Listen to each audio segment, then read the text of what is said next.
welcome back to the Goodreads Book Club. I'm Brianna, and this is Jasmine. And this month we read the book called The Change by Kirsten Miller. It was a really good book. If you haven't read it, this discussion will go over spoilers, just to let you know up front. To give you a little bit of summary of what The Change is about. It's about three ladies who have kind of found power in their middle age as they hit menopause, and they are on the hunt of a potential serial killer in their small town of Mattauk, New York. I think that's how you say it. Yeah, Mattauk. Mattauk, New York. And they are going to use these powers to find and potentially stop this potential serial killer. Bare bones summary. We do have discussion questions with us. I'll link these discussion questions in the description if you would like to use them too. And we will just go right ahead and get into it because there's a lot to talk about in this really wonderful book. All right, question 1. Each of the three protagonists of The Change, Jo, Nessa, and Harriett, develops a particular power in midlife that's uniquely suited to them. If midlife were to bring you a specific new power, what would it be and how would you use that power? Which I'm not sure what I would want. Yeah. But like the powers that Jo, Nessa, and Harriett get. So Nessa can see the dead. So she's inherited this gift kind of passed down through her family on the matriarchal line, that they can all see the dead and are like, their purpose is to help find and get justice for murdered women, particularly. So that's her power. Jo is like, she's like the Incredible Hulk, kind of. Like, she has this like crazy strength power that comes with her hot flashes. So she gets incredibly hot and her hands can like melt things. I think it's that fire. It's like very fiery, but she also has like, a fiery energy, but she's got like incredible strength, which could be because she works out all the time. She owns a gym. So it could be that, but she seems to have like extra human strength. And then Harriett, like her full powers are never quite explained, but she has kind of like dominion over plants and can potentially talk to animals, but she's got like a lot going on. She also seems like she can predict the future, which I don't know. Harriett's cool. She's got a lot of really cool powers. Quote unquote a witch. Yeah, they call her the witch of their, I can't remember what their street is, but they call her the witch of this particular street. So the book kind of starts out with, in both Harriett's and Nessa's perspective, but like Harriett basically gets fired from her job. She works in advertising. She's like kind of high up in the chain. And her husband's having an affair with his business partner, like a copy editor or something. Yeah, it's like a lower person. In the ad community. Yes, whatever that is. And so Harriett, they're getting divorced, and in the divorce, Harriett gets the house, and this is before she gets fired, but she's like taking a vacation. She's never taken a vacation ever, and she discovers this like love of plants, and so her house goes from like picture perfect in this HOA community to what the HOA community deem an eyesore, because it's like got all these out of control weeds and plants and stuff. And so the one guy that's the head of the HOA, Brendan Baker, is like determined to take Harriett down, but Harriett does not care at all what they say and will not be taken down by that gentleman. All right, number 2. Author Kirsten Miller has said that certain elements of The Change are ripped from the headlines. Were there storylines or characters who reminded you of real-life events or people? Why do you think the author drew inspiration from current events? I know there was one for me, particularly. Which one? That seemed ripped from the headlines. So I think it's the Long Island serial killer. Oh. Where these girls some were sex workers, but I don't think they all were, which is very, very reminiscent to this story because the police said that all of these young girls that they find, I guess before I say this, we should go back a little and give you more context. But Joe, Nessa, and Harriet, Nessa is like, she can see and hear the dead, and she starts hearing the voice of a young girl, and they all go to follow her, because Nessa goes to Harriet and says like they need to work together, because Nessa's grandmother had, do you remember was it Ella? Miss Ella? Miss Ella was like a Harriet. So Nessa's grandmother had Miss Ella, and they worked together as a team to kind of find these young girls and then get them justice. So Nessa finds the girls and Harriet is the justice. Yeah. And so she says they need to work together. And Nessa starts going to Joe's gym, and that's how they form a friendship, and all three of them are like super fast friends. But Nessa keeps hearing the voice of this young girl, and then they go and they find her, and she's in a trash bag in like this really secluded spot of this beach. So, and then a gated community. Yes. Yeah. Called Culling Point, which is like super wealthy people live there. And they call the police department, and the police say that basically this girl was a sex worker who died of an overdose. So back to the real life version, the Long Island serial killer is very, very similar, where these young girls were deemed sex workers, and the police didn't consider them to be high priority. And so many of them just went missing, and it didn't come to light until a lot of the families came together. And that one for me was that's what came to mind first about all of these young girls. Yeah, so I totally get your connection now, because I know a lot about that Long Island serial killer. Like they were all escorts on like the back pages. Mm-hmm. And they went to investigate it because one girl had called the police. Yes. And then so that actually had them investigate, because they don't know what happened to her, and they actually found a body of a different girl, which led them find a body of 5 other girls. Mm-hmm. And still not the girl that called the police. No. So that was great. Okay, so now, yeah, I get that. And it was in gated community. They thought somebody who did it because they were doing the parties there. Yeah. That was the first one that came to mind for me. That is now the only one that's in my mind. Yeah, I mean, that's the only real life. I'm sure there's much more, but that was, for me, the one that immediately came to mind as a real life counterpart. I mean, they talk about true crime podcasts. Yes, they do. And how women are so obsessed with it, and like, and it's kind of like know thy enemy. Yeah. Versus like, you know, men who listen to the podcast, which is very different, because I know all the men in my life think I'm really weird that I listen to true crime a lot. And it's like, well, you kind of got to know what's out there, because we're the ones living in fear all the time. So I can see like almost any headline about missing women, missing girls would hit this. Yeah. And like Kirsten Miller makes a really good point. So when Joe, Nessa, and Harriet find the body of this young girl, they also find 2 more in the same area. Not the bodies, but Nessa sees and can hear their ghosts, but she only found the body of this one girl. But Joe goes back for a run, and all of these people are surrounding this beach where this body was found, including a podcast guy who has a really famous podcast that Joe had listened to in the past. And I think they made a really good point too. Joe's talking to the podcast guy and being like, because he was talking about some other serial killer in New York and saying like, do you know any of the victims' names? And he couldn't name a single one. Yeah. And they all give comic book character names to the serial killers. Yeah. Like at the end, towards the end of the book, they named him the Collector. Yeah. In this one. And it's like, but why? You know? Yeah. All right, question 3. Jo starts her gym, Furious Fitness, because she sees that the women who came there were blowing off steam before they exploded. Why are so many women in the book so full of rage? And what do they do with that rage? Do you identify with that anger? All day, every day.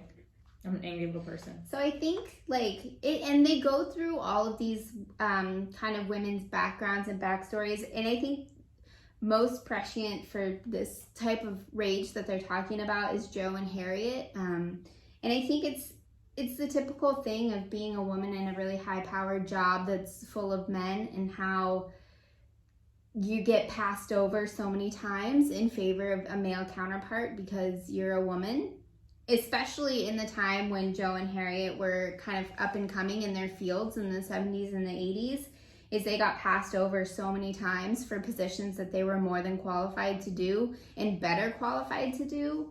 Like for Joe, she used to work in a really like swanky hotel chain in New York, and they had like, they would let all of these VIPs, like they had staff turnover like nobody else, like in the maid department, and she found out why is because all of these maids were getting assaulted by these VIPs in the upstairs rooms.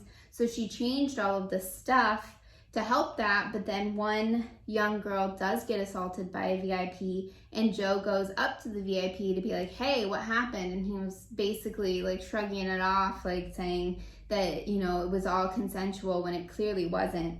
And Joe's rage took over her, and this kind of like when she really starts to feel this power, and she like scared the crap out of him and punched the wall and got fired. Yeah, she has like all this energy built up, and she needs to place it somewhere, or she feels like she's going to explode. Yes. Which I think we've all felt that. I think so. Like, Harriet had a very good point where women are allowed everywhere, but we're not invited. Yeah. Especially on that party where all the men were going upstairs to the rooftop. And Joe asked, well, aren't women allowed up there? And Harriet's like, we are allowed, but we are not invited. Yeah. And that's such a poignant point about how things in society are going. We're trying to be invited everywhere, and we can see that we're not. And we're getting angry because we are just as good or better than our male counterparts. Yeah. Yeah. And I mean, Joe started this whole gym, Furious Fitness, because there was a need, because she was going to these other gyms and they were just full of these grandstanding guys, and the ladies didn't want to work out around them, so we're traveling like 30 minutes to another town just to go to the gym. So she opened this gym just for women, so that they can be in a spot where they can just do what they gotta do and not worry about anything. You let your guard down when you're surrounded by other women. And you know that no men can come in. Yeah. It's a very different feel and vibe. It is, absolutely. All right, so number 4. Harriet tells Joe, I feel like I spent the first 20 years of my life trying to figure shit out. The second 20 I wasted on the wrong people. Then I reached this stage of my life, and all of that fell away. And for the first time in my life, I knew what the hell I was doing. Age and experience have made Harriet smarter and more powerful than ever. But that's also the moment when her boss and her husband dump her. Does that ring true for you? Have you seen this dynamic at your work or in your own life? So I think for Harriet, that is true. And it's so interesting in this book. And I think it's from, you learn it from Nessa because her grandmother tells her, but like all women are born with a power, right? In this story, all women are born with a power. And then it kind of goes dormant because it kind of goes dormant in their younger life until they hit menopause, and then it fully activates because they have the time and energy to feed it, is what Nessa's grandmother's point was trying to say. Well, I think she said, so her grandma says if a girl's got the gift, it makes itself known before her bleeding begins. And then later, like my auntie used to say, the gift arrives after the curse ends. Which is after your period is over and you hit menopause. But I think for Harriet especially, well, for all of them really, except for, I mean, Joe's husband's pretty cool. But I think for Harriet especially, it's because she is going to do what she wants to do and she's not going to cow to all of these men. Like, for Harriet, so basically she's been the driving force of her husband's success, even though he doesn't realize it. Like, she's given all of his ideas. She's got his biggest accounts. They're both in advertising, but made him think that it was his own idea. And she's done that her whole career, and she's done with it. Like, she doesn't want to do that anymore. She doesn't want to give these guys her ideas, and she doesn't want to have to like play this game anymore. She wants to give her real and honest opinion. And like, they were doing this really misogynistic ad before she gets fired, and this like after her vacation when she comes back, and she like wasn't having it, and she told them like, no, I'm not having it.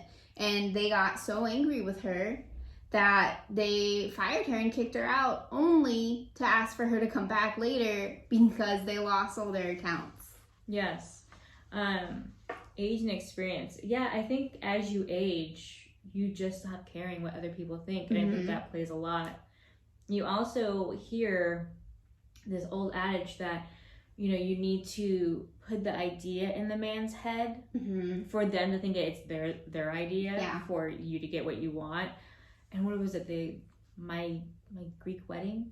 That my big fat Greek wedding, where it's the man controls the head, but the woman controls the neck. So where the head goes, it's women should not even have to control any of that, and just have their opinion listened to and respect it. And I think as you age, you don't care anymore what people think. No, you're set in your ways. You're going to be who you are. If they don't like it, oh well. And I feel like it takes a lot of women a while to get there. Absolutely. And I don't think anybody embodies that more than Harriett. Like, for me, Harriett's my favorite character in this whole book. She's great, and she doesn't care anymore, and she's gonna do what she's gotta do.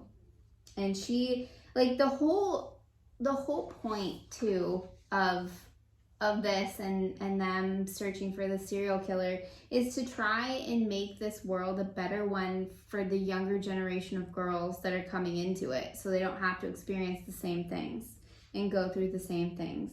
There's a quote, I don't remember who it says. I don't know if it's Isabel or one of the grandmothers of the girl that went missing. But she says, "Why do you think women are designed to outlive men? Why do you keep going for 30 years after our bodies can no longer reproduce? Do you think nature meant for those years to be useless? No, of course not. Our lives are designed to have 3 parts. The first is education, the second is creation, and in part 3, we put our experience to use and protect those who are weaker.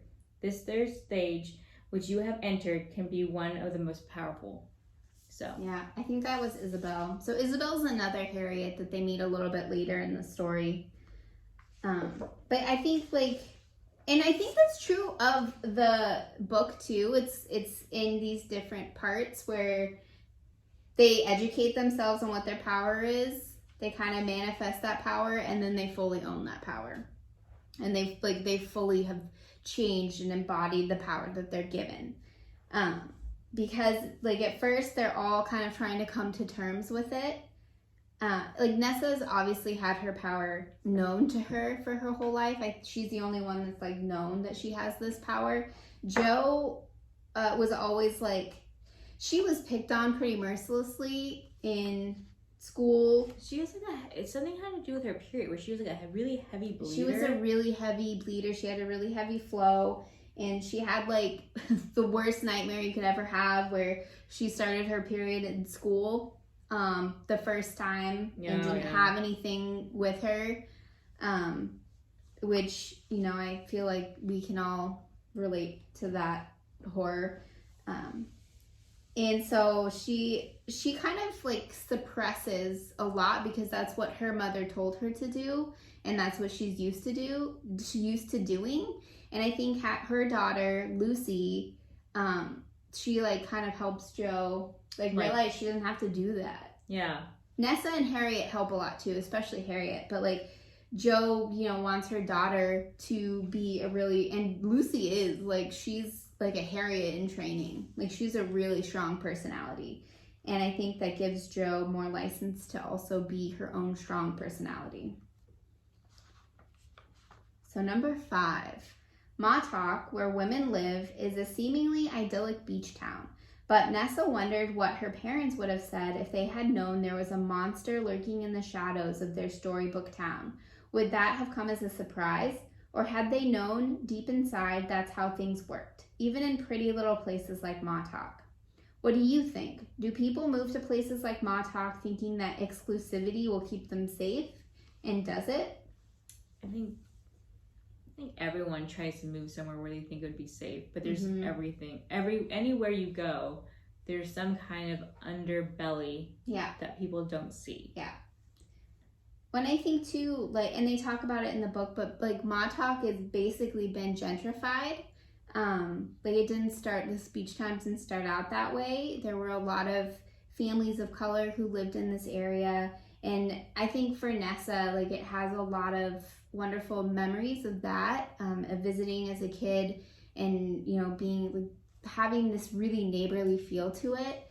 And because it's been gentrified and because it's got this title of exclusive, it doesn't feel that way anymore, and it feels more like a bubble because there's a quote unquote bad side of Mattauk too. Like we also have a gated community. Yeah, so. The Culling Point is a gated community, but there's the terrible story about how that came about too. Like it's all based on violence against women and other people is how this town was built. But I think, like, so they learn one of the other victims' names through Nessa's 2 daughters who went to school with the victim. Her name was Mandy Welsh. And I mean, it's not, you can infer, it's pretty easy to infer, but there's a scene in the book kind of separate from the 3 main characters with Amber in high school. And Amber is Mandy's mom. And it starts off and she's going to see this elderly lady who, you know, she's doing it for like community service hours, but the lady was basically telling her, you know, bad luck can stick with you and it won't rub off. And Amber seems at first to have kind of like she was doing it for a newspaper. A newspaper, that's right. That's what it was. High school newspaper. She hadn't gotten in trouble yet. No, because at first, it's like everything was going her way. Like she had a really rough home life, but she was really, really gifted in athletics, and she got on the softball team, and she was going to get a full ride to college until she catches the eye of this predatory softball coach, his name wasn't revealed yet, right? Or was it? No, it was. Roca? Yeah. Mr. Roca. Keep that name in mind. I think it's Rocco. Rocco? Rocco. With an O? Yeah. I'll believe ROCCO. Yeah. Mr. Rocco. And she catches his eye and becomes his new pitcher. And his old pitcher is like, she sees from the sidelines this girl's like relief written all over her face. And then this girl comes up to her in the hall one day and is like, you know, you really have to watch out for this guy. You have to watch out for Mr. Rocco. Don't ever go on his boat. Yeah. And Mr. Rocco then goes over to Amber's house and talks to her parents and is like, hey, you know, my whole family, we would love to do this. You know, do you think Amber could come? And her parents like, oh, sure, Amber, it's wonderful. And then they get to the boat and he's like, oh, well, you know, they're all sick. They couldn't come. So it's just you and me. And he tries to assault her and he does. And then she remembering back to what this lady had said about bad luck and is trying to get rid of it and sets fire to his boat, but gets caught and gets sent to like juvenile hall. And Mandy is her daughter. Yeah, so she doesn't get rid of her bad luck, but then we find when that lady dies, because she's like 100 years old. Yeah, she's like 102. They find her uncle, her husband, and her husband under her bed. So when she said get rid of bad luck, she meant murder those bad dudes like Mr. Rocco. That's how you get rid of that bad luck. That's how you do it.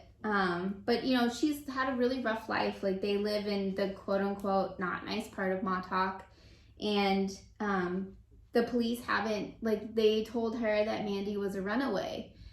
But she like keeps insisting like, no, Mandy's like, she's a wonderful girl. She's so responsible. She would never do that. Mm-hmm. But the police don't bother to look into it whatsoever.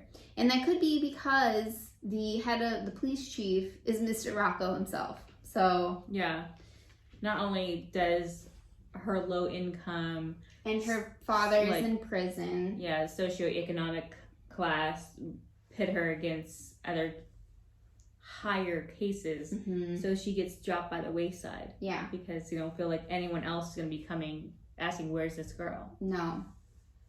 But Amber, her mom, keeps insisting. And they do have a new... Well, Nessa knows this new police officer on the Mattauk police force. Do you remember his name? Franklin. Thank you. I'm terrible with names, so it's good that Jasmine's here.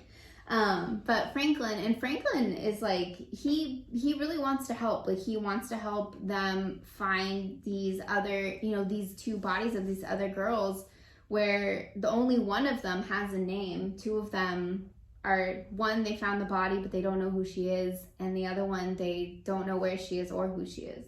Yeah, they find out at the end. They find out later, but they don't know right now they only know who Mandy is. And so they really want to find these girls. Number 6. The women of the change pit themselves against evil men, but not all the men we meet are bad guys. What do you make of characters like Franklin, Art, Josh, Eric, and even Chase? What do they tell us about men's potential as partners and allies? I don't know. Chase is a noodle. Chase is not a bad guy. He's just... He's not a good guy. He's not a bad guy. He's just kind of idiotic. He's kind of like a stereotypical fraternity bro. Like, he just like goes with the flow. He doesn't want to mess up the status quo of things. Chase is Harriet's ex-husband. He's spineless. He is spineless. He's only looking out for himself. Yes, absolutely. Franklin, good guy. Franklin's a good guy. We like Franklin. He's the police officer who's helping the ladies and has a romantic relationship with Nessa. Yes. Art is Joe's husband. He's a good cool guy. Too. He's a little house husband for a while. But I think Joe and Art are really good balance for each other. Like, they bring out the best in each other. Yeah, and they really support each other. Except for when he then asked her to take the role and push back on the Furious Fitness, and she was like, "No, I don't want to do that." Yeah. So it's like, you can't have that balance and that pull and push, but you also have to compromise. Yeah, if he was willing to do that, you also have to be willing to do that. Exactly, and that's kind of the compromise that Joe is struggling with, because she doesn't want to drop or loosen the reins on Furious Fitness, but she also realizes that because Art has been the stay-at-home dad, that she'll also have to compromise a little bit and let him do what she's done. Yeah, it's also for the safety of Lucy. Yes. And that was why he was asking. Yes. Josh is the podcast guy, and he's also kind of like a Chase. Like, he's looking out for him. He's looking out for him. I mean, he does come back in the end, and we'll talk about it, and he kind of has a little redemption arc, but he's not good or bad either. Eric is the grocery delivery boy. Eric is just Eric is a very chill. He's just super chill, young adult. He doesn't really have an affair with Harriet. He does have an affair with Harriet, but he doesn't contribute anything. Well, he's the Mattauk mushrooms, weed and mushroom dealer. Yeah. I do like that. My favorite line from him is when Harriet's neighbor, and this is very conducive of living in suburbia, where you want to know what your neighbor's doing, but you don't want to actually ask or form that relationship. You just want to be nosy.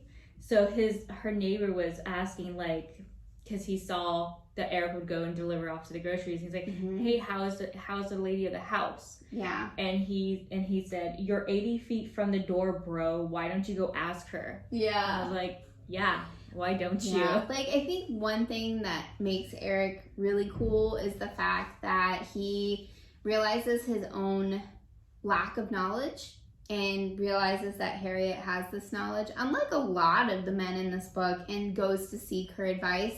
Yes. And I thought that was cool that he could actually like. Now I don't know if that comes from age and she being an older woman, him being a younger man, and he's using that wisdom that she has, and he doesn't have an ego yet. No.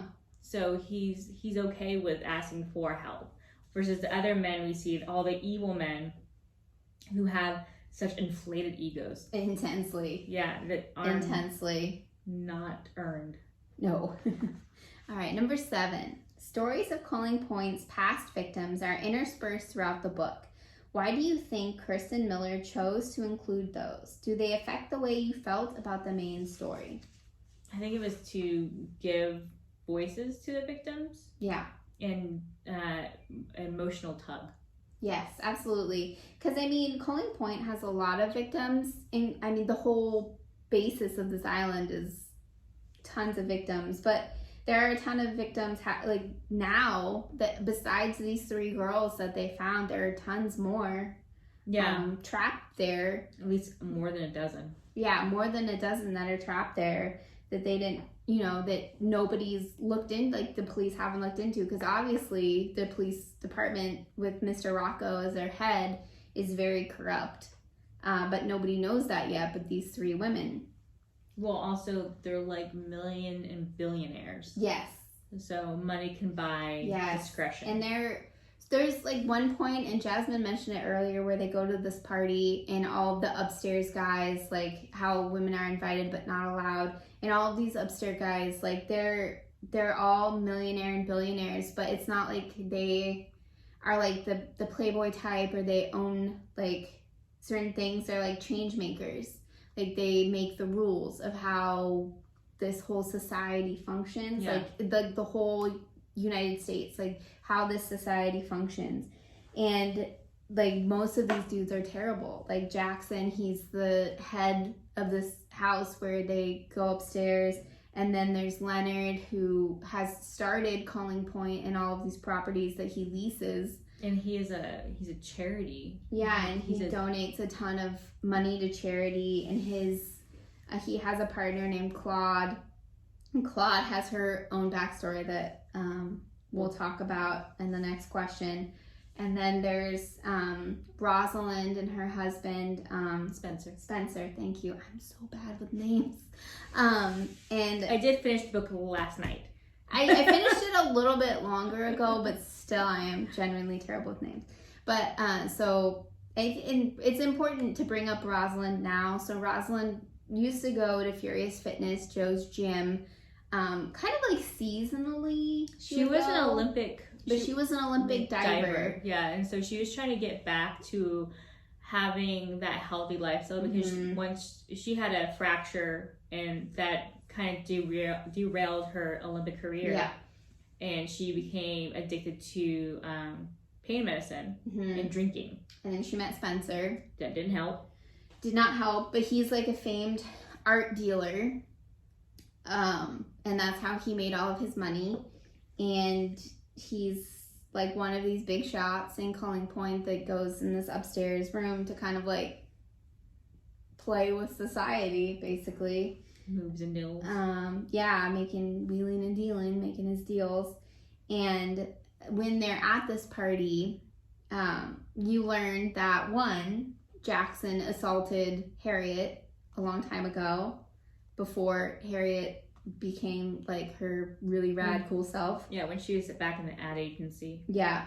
And they see Rosalind. Joe and Harriet see Rosalind, and she like is kind of ignoring them at first, and they're unsure why. They think maybe she just can't see them. No, Rosalind wasn't at the party. No, when they go away from the party and they go to her house, and she's like lounging on the deck. Yeah, because she thought that they were a figment of her imagination. Yeah, but we don't know that yet.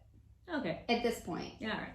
But I mean, it's not linear. So two pages later, then we're like, she thinks they're a figment. Yeah, she thought they were like a figment of her imagination, because You learn a little bit later that basically Spencer has been like drugging her, and so that she's not really cognizant of what's going on, and we'll get to why.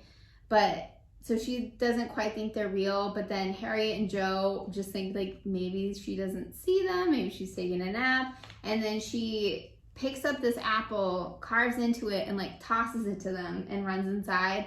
And they pick this apple up, and it's carved into it is the word faith. And that's important because Franklin is the lead on the missing girls case, and he's trying to push it forward, but they, in this really weird, shady way, they send this one guy to, so Spencer has this bodyguard named Chertoff, and Joe already had a run-in with him. He's not a cool dude. And so it was like this bodyguard Chertoff or this other guy who's somehow connected to the police department to get all the stuff in Rosalind's locker. But it wasn't official police business. It was just like to gather her things. Yeah. And so they get the stuff in her locker, and it's just like sports clothes and shoes. There's nothing really important in it. But then Joe's like, oh, well, maybe she had that locker, but maybe she also had like a second locker that she didn't like officially rent out, but just like used. Mm-hmm. And so there is one. It's got a alphabetical lock on it, and the key to the lock is the word faith. And in that locker, they find a Polaroid of the girl whose body they found in a very not good state. I think she was just nude. But like, I don't think she drugged. Yeah. Well, I think she just like looked scared, and she was nude. So I mean, it's not a great state. It was not a good state. But it wasn't like a after post-mortem picture. No. She was alive, but not a good state.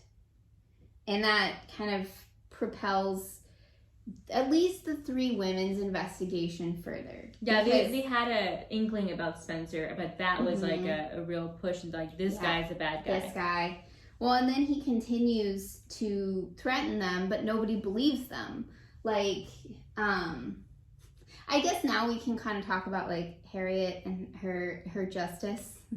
So Harriet gets justice on Jackson. He's deathly allergic to bees, and at this party she just like releases a bunch of seeds into the air, and it's Scotch broom, and I guess bees love this plant, and so Jackson gets stung a jillion times and goes into the hospital. I think 2 points they made about this plant: it's highly flammable. Yeah, highly flammable, and bees love it. Bees love it.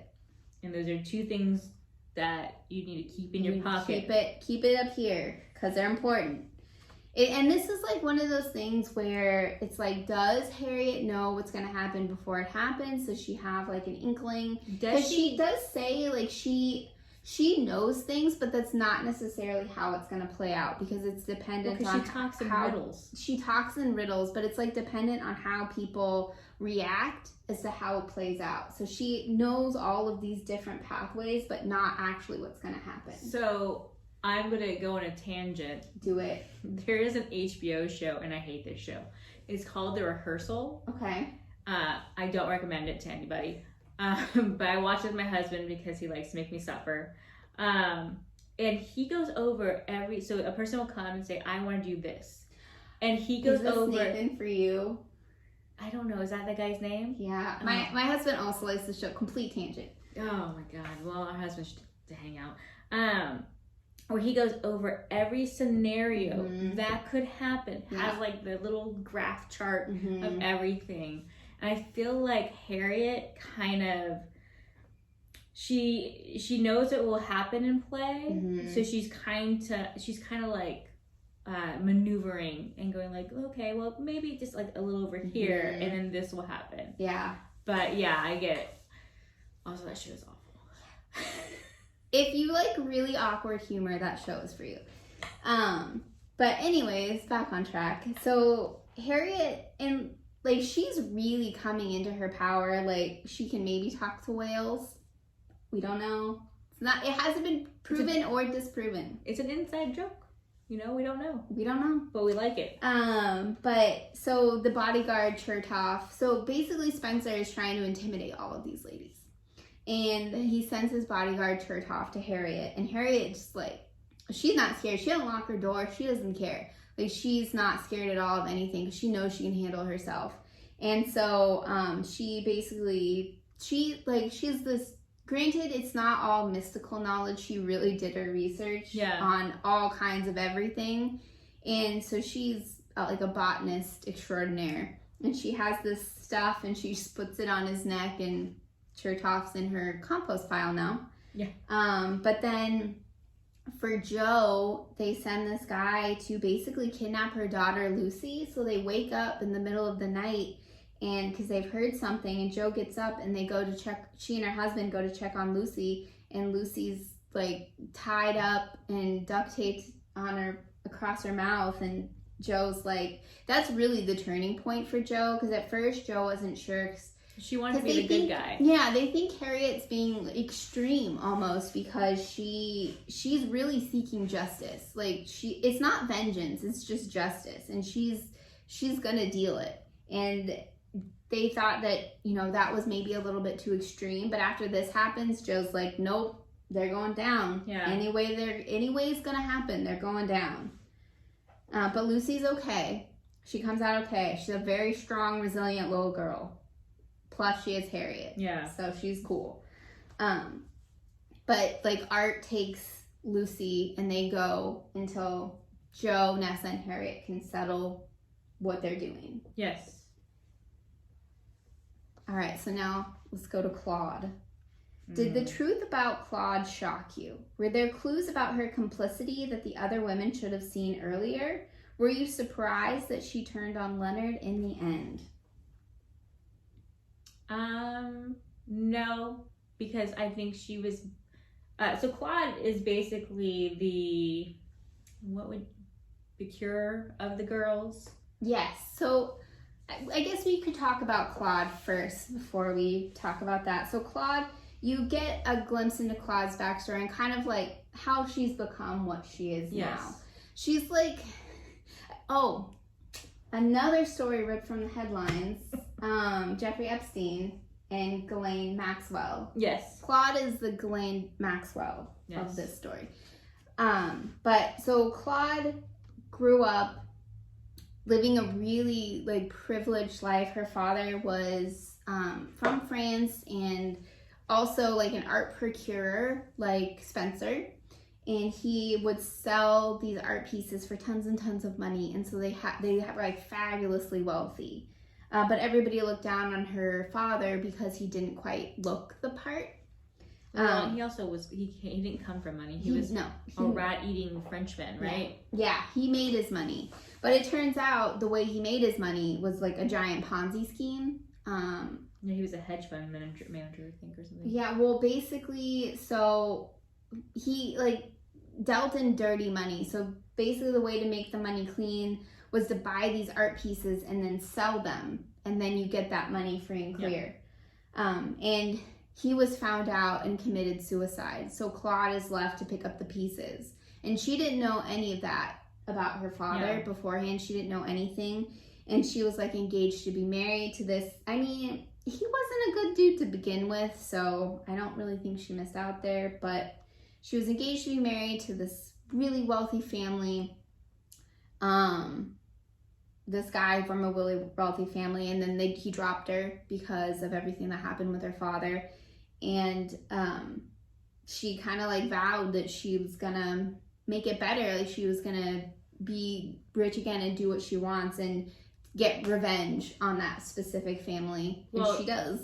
Well, because so Owen, her fiance, breaks up with her, and then she goes to his father and begs for money, because there's rumors that his father, I'm assuming, assaults women. Yeah. And so I'm assuming because it didn't say. No, it didn't say. She did something to get money to help her out because she was, broke. To help get her on her feet. And then when people started asking her for her help, she said that these people can never be invited to your house. So basically edging them out of society, which is a big thing in this world. Yeah, this circle. So, and she becomes an art procurer too. And just like her father. Party planner. Like a planner. And that, like, she had done it for her father too, where she could plan for all of these different eventualities and was like really gifted at it. And that's what she does for Leonard. She meets Leonard, and she, like, they all the women have like a terrible experience in this high-end corporate America, being a woman in this male-dominated field. But Leonard, she thinks, is a little bit different. And they have a good partnership that leads to a romantic partnership. But she basically organizes stuff for Leonard. And then you find out that she procures these girls from all of these charity events that Leonard goes to and donates money to. That she grabs girls from all of these places because they don't trust the men, but they trust the women. And like, there were a lot of clues about her complicity in this terrible, terrible crime these men were committing. Like, there were a lot of clues. I think the most blatant clue was from Isabel, who is like housekeeper. I'm not 100% sure, but she works on the island. Yeah, she's like a housekeeper. House manager. Yeah, she works on the island too, and she comes up to Harriet because she is a Harriet basically, and you know, she's like, there's nothing worse than a woman going against other women. Yeah, like they're the biggest enemies. Mm-hmm. Which, I mean, that's like the biggest sign. But I think, you know, there were more signs, because obviously Claude is going to do anything it takes to continue her standing and continue doing what she wants to do in the lifestyle she wants to have.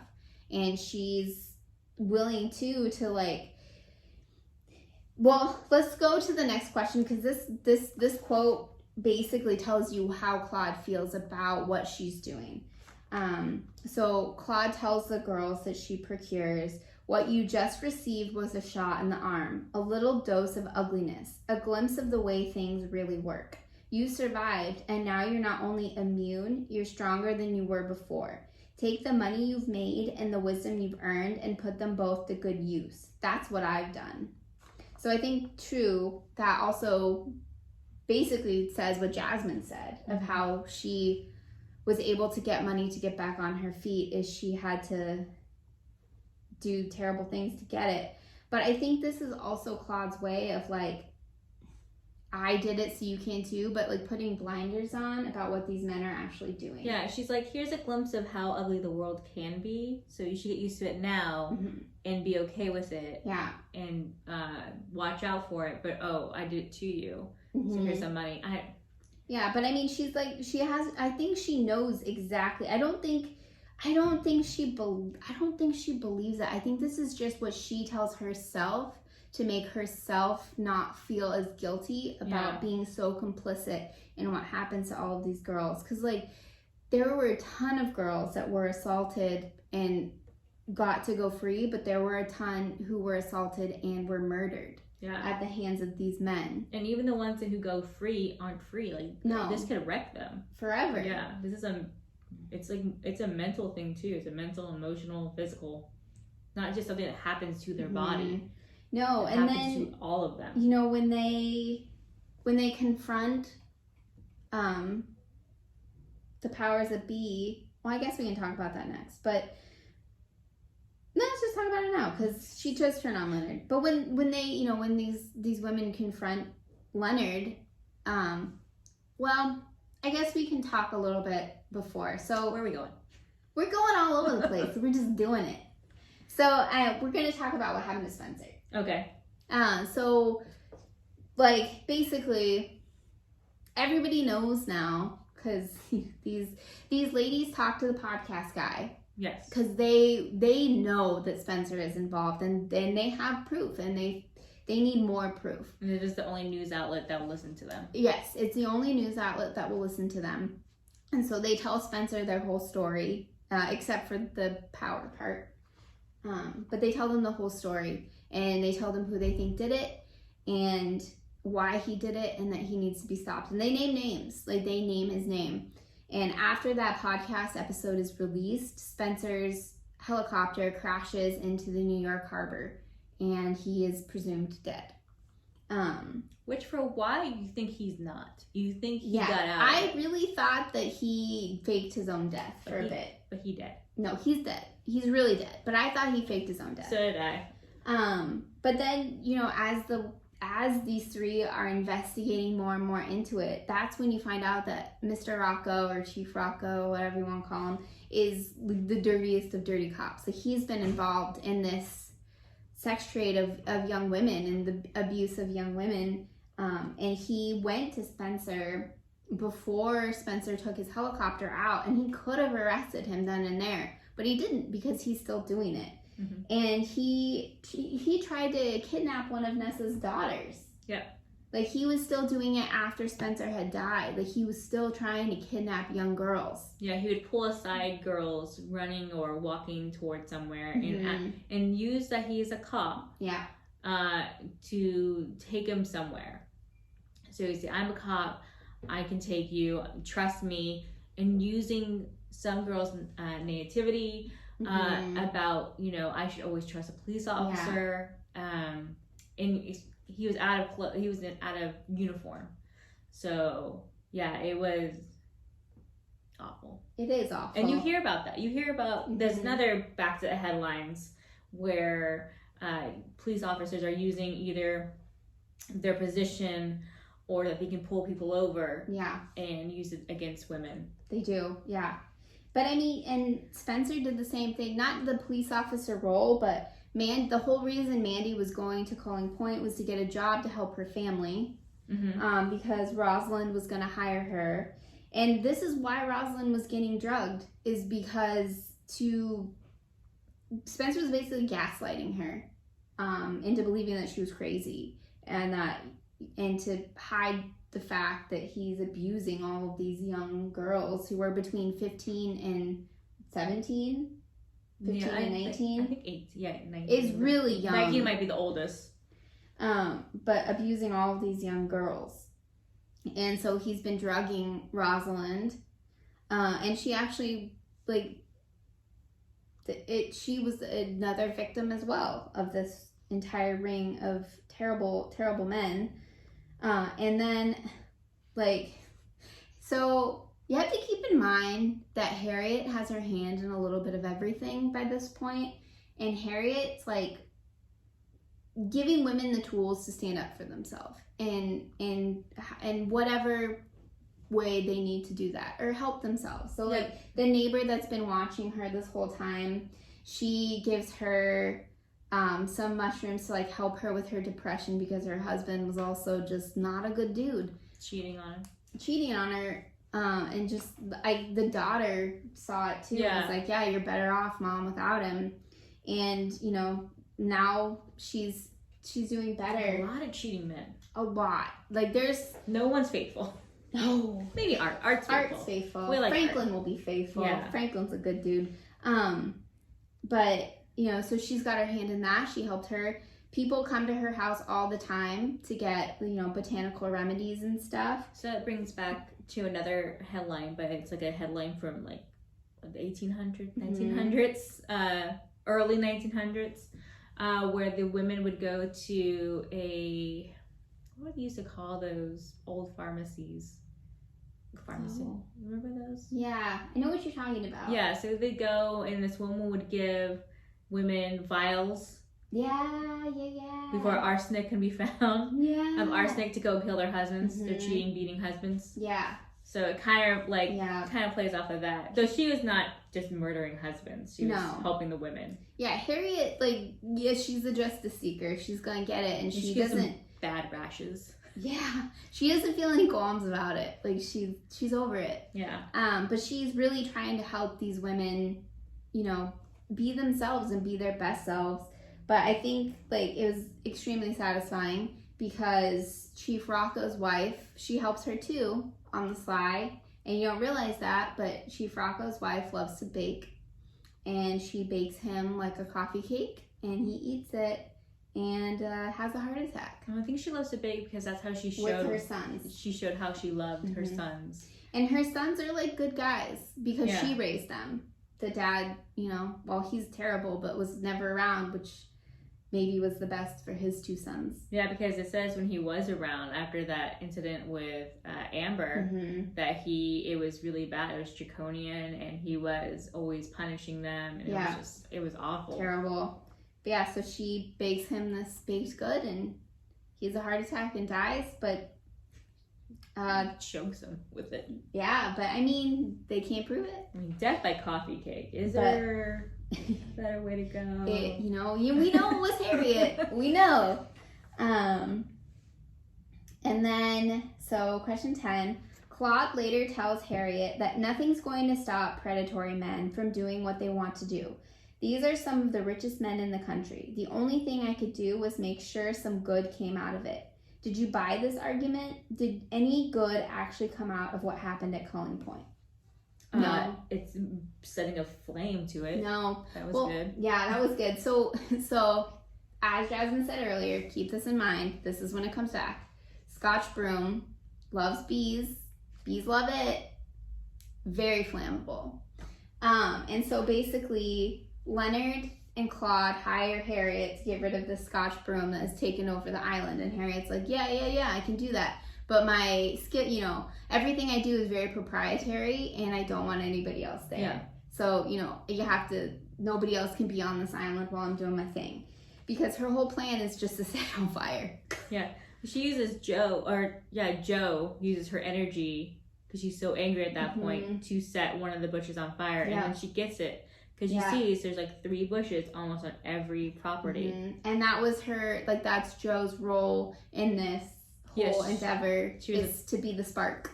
Yeah, she's a protector and the spark.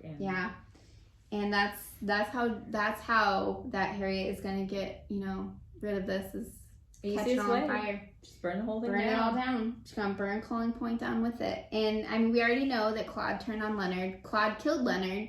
Because beat him with a 9-iron. Yep, because he lied to her. Yeah, it says, so go back to that question where it says, were you surprised that she turned on Leonard in the end? And no, because Claude's in it for herself. Yeah, and she also felt that they had a deal. Yeah, and the Joe, Nessa, and Harriet and Claude had a deal. Even though they had a deal with themselves. Yeah, well, because, she would go get the girls. Yes. He would have to pay money, and, they keep this little secret to themselves. And then that's how Culling will happen. It's they found more men like this. But Claude's, playing double agent, though, because she's also making deals with these women where Art finally has a new play after so long. It's been funded by Claude and Leonard. But did it say it was funded by them? Yep. In the end, it did. Oh. And then Joe wants to teach young women how to, self-defense classes funded by Claude. But do you think that was trying to keep the women at an arm's length? Yeah. So they know what's going on? But I also think it was Claude's attempt at a safety net for herself. Do you think it was her trying to get some redemption for herself too? No. No? I don't think so. You don't think it was her guilt going well, maybe if I help women? No. I don't think so. I don't think she's got it in her. I feel like she felt guilty. I don't feel like she felt guilty and bad about it. I felt like she's I need to get rid of this guilt. I don't like how this feels on me. So this is how I'm going to get rid of it? This is how I'm going to help myself. I could see that. Yeah. I could see that. Not I feel guilty, I'm going to do something good. I'm going to try better. Yeah, no, I'm still a horrible person, but I still feel guilty and I don't like it. I'm just going to throw money at it, and then I'll feel better. Yeah. I could see that. Yeah. Yeah, that I can agree with. But yeah, I feel the beating Leonard to death was you broke a promise, you broke our deal. Yeah. You told me you never do it. But you did. Yeah. Yeah. I'm going to beat you with a 9-iron. And she does. She did. But I mean, I don't think anything good came out of Culling Point except for that it got burned to the ground. It started off with the history of violence, the bare bones basic of it, and it just continued. I think the only thing that good came was probably the ladies meeting each other. Yeah. And then finding their power. Yeah. That's good. That's good. That's the only thing. That's good. I mean, I think, the place itself is awful.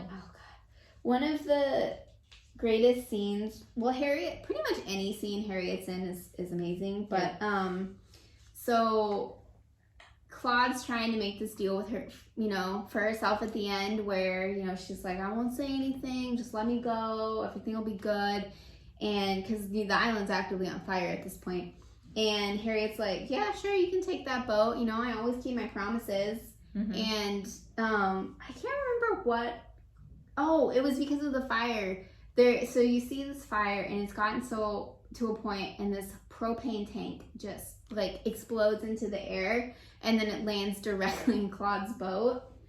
And Harriet's like, well, I'll always keep my promises. You gotta take the boat. But no, you know, I can't say what's gonna happen after that. Yeah. I thought the propane tank exploded and like just straight up hit her in the boat. It did. Yeah. Yeah. That's such a good scene. Yeah. I mean, it was justice. Number 11, last question. What do you think becomes of Joe, Nessa, and Harriet in the years after the close of this novel? How will their new powers affect the next phase of their lives, and what would you like to see them do? It's not like they became like superheroes.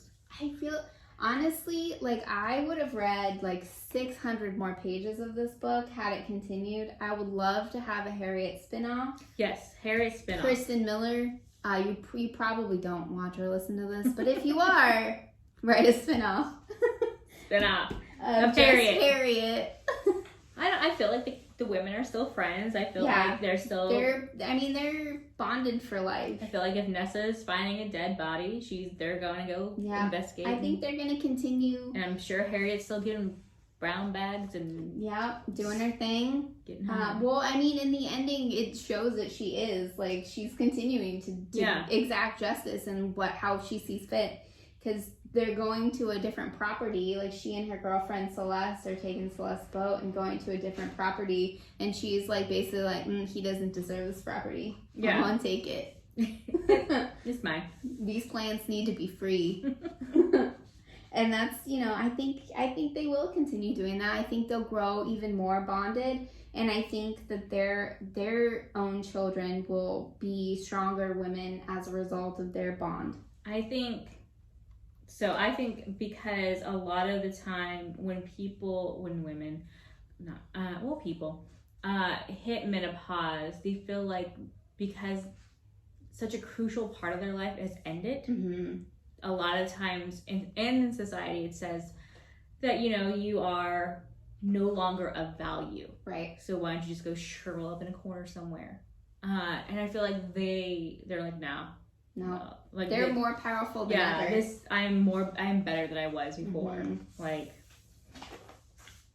so I think it's still just doing their thing and being awesome. Yep. I think so.